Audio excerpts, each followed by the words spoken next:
नमस्कार दोस्तों, स्वागत है आपका वनडे एग्जाम सेंटर में। दोस्तों, आज के वीडियो में हम लोग दीनदयाल उपाध्याय गोरखपुर विश्वविद्यालय गोरखपुर के BA first semester ancient history के प्रीवियस ईयर क्वेश्चन पेपर का अध्ययन करेंगे। जिस पेपर को हम लोग सॉल्व करने जा रहे हैं वो सत्र 2022-23 का पेपर है और पेपर का कोड है AAC 103। पेपर का नाम है पॉलिटिकल हिस्ट्री ऑफ इंडिया, शक सातवाहन से लेकर के 550 ईस्वी तक। चलिए बिना देर किए पेपर को सॉल्व करते हैं। पहला प्रश्न है, निम्नलिखित में से किसने स्वयं को शक यवन पहलव निषूदनस घोषित किया? तो शक यवन पहलव निषूदनस गौतमीपुत्र सतकर्णी ने अपने आप को घोषित किया था। सी ऑप्शन यहाँ पर आपका सही हो जाएगा पहले का। दूसरा प्रश्न देखते हैं, निम्नलिखित में से किस राजवंश के शासक अपने मातृ नामों से लक्षित होते हैं? यानी किस राजवंश के शासक अपने माता के नाम से जाने जाते हैं? तो सातवाहन राजवंश के शासक अपने माता के नाम से जाने जाते थे। दूसरे का सी ऑप्शन सही हो जाएगा। तीसरा प्रश्न है, सातवाहन वंश का संस्थापक कौन था? सातवाहन वंश का संस्थापक शिमुख था। तो तीसरे का ए ऑप्शन आपका सही हो जाएगा। चौथा प्रश्न है, पुराणों के अनुसार सातवाहन वंश का था, सातवाहन वंश का नाम क्या था पुराणों के अनुसार? तो आंध्र था। चौथे का ए ऑप्शन आपका सही हो जाएगा। आगे बढ़ते हैं, पांचवा प्रश्न है, कुषाण वंश का संस्थापक था। आपको बताना है कि कुषाण वंश का संस्थापक कौन था। तो कुषाण वंश का संस्थापक था कुजुल कटफिसेस। बी ऑप्शन पांचवे का सही हो जाएगा। छठा प्रश्न है, कनिष्क प्रथम विश्वास करता था। आपको बताना है कि कनिष्क प्रथम किस धर्म में विश्वास करता था? तो बौद्ध धर्म में विश्वास करता था। छठे का सी ऑप्शन सही हो जाएगा। सातवां प्रश्न है, खारवेल किस मत का अनुयायी था? खारवेल जो था जैन मत का अनुयायी था। ए ऑप्शन यहाँ पर आपका सही हो जाएगा सातवें का। आठवां प्रश्न है, प्रथम शताब्दी ईसा पूर्व में कलिंग में शासन था, किस वंश का शासन था आपको बताना है? तो महामेघवाहन वंश का शासन था। आठवें का डी ऑप्शन यहाँ पर सही हो जाएगा। नौवां प्रश्न है, किस राजा ने सर्वप्रथम सुदर्शन झील का निर्माण कराया था? सुदर्शन झील का निर्माण सबसे पहले किसने करवाया था? तो चंद्रगुप्त मौर्य ने करवाया था। नौवें का ए ऑप्शन सही हो जाएगा। दसवां प्रश्न है, शक संवत का संस्थापक था। शक संवत का संस्थापक कनिष्क था। तो 10वें का बी ऑप्शन आपका यहाँ पर सही हो जाएगा। आगे बढ़ते हैं, 11 नंबर प्रश्न है, खारवेल के इतिहास का मुख्य स्रोत क्या है?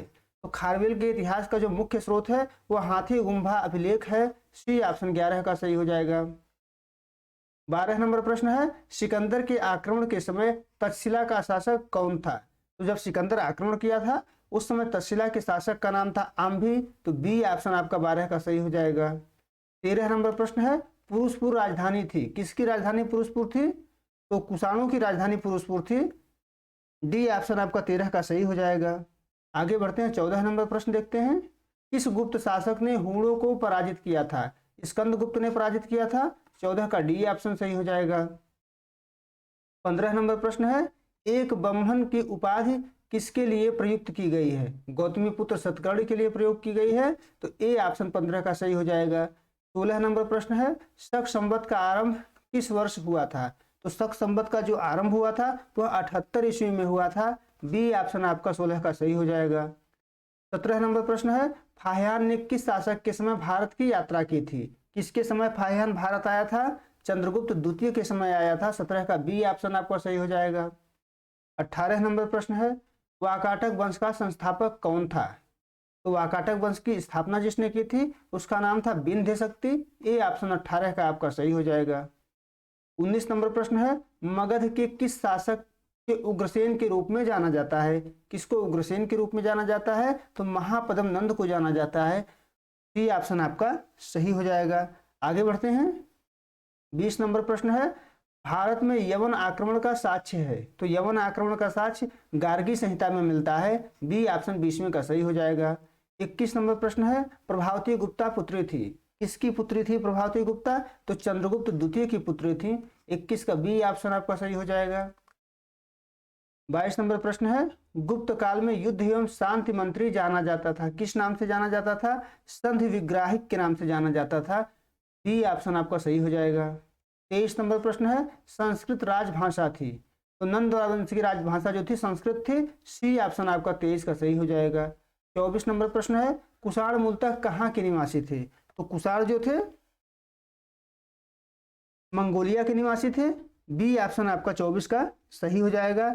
आपको बता दें अगर चीनी तुर्किस्तान होता तो चीनी तुर्किस्तान ऑप्शन सही होता। चीनी तुर्किस्तान को ही मंगोलिया के नाम से जाना जाता है, तो बी ऑप्शन यहाँ पर 24 का सही हो जाएगा। 25 नंबर प्रश्न है, निम्नलिखित शासकों में से कौन भारतीय नेपोलियन कहा जाता है? तो समुद्रगुप्त को भारतीय नेपोलियन कहा जाता है। बी ऑप्शन आपका 25 का सही हो जाएगा। 26 नंबर प्रश्न है, मुद्रा राक्षस का लेखक कौन है? किसके द्वारा मुद्रा राक्षस की रचना की गई थी? विशाख दत्त के द्वारा की गई थी, तो 26 का सी ऑप्शन सही हो जाएगा। 27 नंबर प्रश्न है, राज तरंगड़ी के लेखक कौन थे? किसके द्वारा राज तरंगड़ी की रचना की गई थी? कल्हड़ के द्वारा की गई थी, तो बी ऑप्शन सही हो जाएगा 27 का। 28 नंबर प्रश्न है, सातवाहनों की राजकीय भाषा थी। सातवाहनों की राजकीय भाषा क्या थी आपको बतानी है, तो प्राकृत थी। 28 का बी ऑप्शन यहाँ पर सही हो जाएगा। 29 नंबर प्रश्न है, निम्नलिखित में से किसने सतकर्णी प्रथम को पराजित किया? सतकर्णी प्रथम को किसने पराजित किया था? तो रुद्रदामा ने पराजित किया था। बी ऑप्शन 29 का सही हो जाएगा। 23 नंबर प्रश्न है, प्रयाग प्रशस्ति का रचनाकार कौन था? तो प्रयाग प्रशस्ति की रचना हरिशेन के द्वारा किया गया था। बी ऑप्शन 30वें का सही हो जाएगा। 31 नंबर प्रश्न है, प्रभावती गुप्ता का इतिहास आधारित है, पूना ताम्रपत्र पर आधारित है। ए ऑप्शन सही हो जाएगा। 32 नंबर प्रश्न है, देवी चंद्रगुप्तम का लेखक कौन था? देवी चंद्रगुप्तम किसके द्वारा लिखी गई थी? तो विशाख दत्त के द्वारा लिखा गया था। डी ऑप्शन 32 का सही हो जाएगा। 33 नंबर प्रश्न है, किस वंश के शासकों ने क्षत्रप शासन प्रणाली प्रचलित की? शक वंश के शासकों ने प्रचलित की थी। 33 का ए ऑप्शन सही हो जाएगा। 34 नंबर प्रश्न है, किस राजा ने महेश्वर की उपाधि धारण की थी? तो बिंब कड़फिसेस ने महेश्वर की उपाधि धारण की थी। डी ऑप्शन आपका 34 का सही हो जाएगा। 35 नंबर प्रश्न है, सोने की मुद्रा किसने पहली बार चलाई? किसने पहली बार सोने की मुद्रा चलाई थी? तो यहाँ 35 का आपका ए ऑप्शन सही हो जाएगा। बिंब कड़फिसेस ने सबसे पहले सोने की मुद्रा चलाई थी। 36 नंबर प्रश्न है, इनमें से कौन महाक्षत्रप था? तो रुद्रदामा जो था महाक्षत्रप था, पश्चिमी क्षत्रपों का राजा था। ए ऑप्शन आपका सही हो जाएगा। 37 नंबर प्रश्न है, कुमार देवी रानी थी, किसकी रानी थी कुमार देवी? तो चंद्रगुप्त प्रथम की रानी थी। बी ऑप्शन आपका सही हो जाएगा। 38 नंबर प्रश्न है, उस गुप्त शासक का नाम बताइए जिसने सर्वप्रथम चांदी के सिक्के चलाए। तो सबसे पहले चांदी के सिक्के चंद्रगुप्त द्वितीय ने चलाए थे। बी ऑप्शन आपका 38 का सही हो जाएगा। 39 नंबर प्रश्न है, गुप्त राजवंश का अंतिम शासक कौन था? तो गुप्त राजवंश का अंतिम शासक विष्णुगुप्त था। डी ऑप्शन आपका 39 का सही हो जाएगा। 40 नंबर प्रश्न है, गुप्त अभिलेखों में किसे लक्ष्मी दौहित्र कहा गया है? लिच्छवी दौहित्र किसे कहा गया है? समुद्रगुप्त को कहा गया है। तो बी ऑप्शन यहाँ पर सही हो जाएगा। उम्मीद है दोस्तों आपको ये वीडियो पसंद आया होगा। आप हमारे चैनल को सब्सक्राइब करिए, वीडियो को लाइक करिए, शेयर करिए। बहुत बहुत धन्यवाद।